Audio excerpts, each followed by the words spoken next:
নির্বাচনে দলগুলো দাঁড়াবে, জনগণ যাদেরকে ভোট দিবে, সুষ্ঠু নিরপেক্ষ ভোট, আপনার ভোট আপনি দেবেন, সেই নিরপেক্ষ প্রতিনিধিরা সরকার গঠন করবে।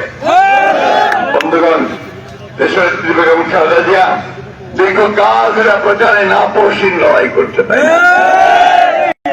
তিনি কয়েকদিন আগে পর্যন্ত কারাগারে ছিলেন। আমি ধন্যবাদ জানাতে চাই, এই আন্দোলনের পরে এই সরকার তাকে মুক্তি দিয়েছে। আমি ধন্যবাদ জানাতে চাই এই সরকারকে, যারা ছাত্র আন্দোলনকে সম্মান করে তারা বিরোধী রাজনৈতিক দলের অনেককে মুক্তি দিয়েছে।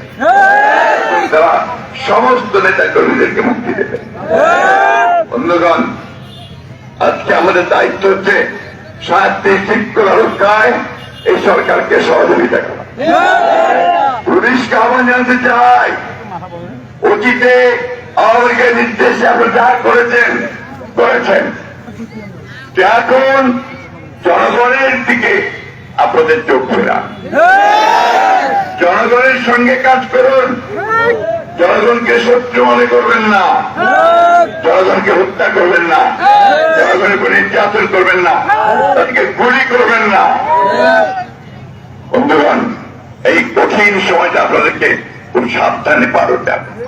ওই নৈরাজ্য সৃষ্টি নয়, কোথাও হামলা নয়, কারো বাড়িতে হামলা নয়, ব্যবসায় হামলা নয়, কারোর উপর নির্যাতন করবেন না। তো মানুষকে একসঙ্গে করে আমাদেরকে এই সময়টা পার করতে হবে।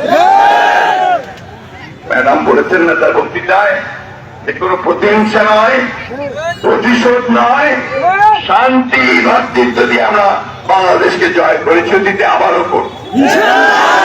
আজকে বন্ধুগণ, আসুন আমরা সবাই আল্লাহ তাআলার কাছে দোয়া করি, যারা শহীদ হয়েছে তাদেরকে আল্লাহ যেন বেহেশত নসিব করেন, যারা আহত হয়েছে তাদের সুস্থ করে দেন, আমাদের দেশ নেত্রী বেগম খালেদা জিয়াকে সম্পূর্ণ সুস্থ করে দেন।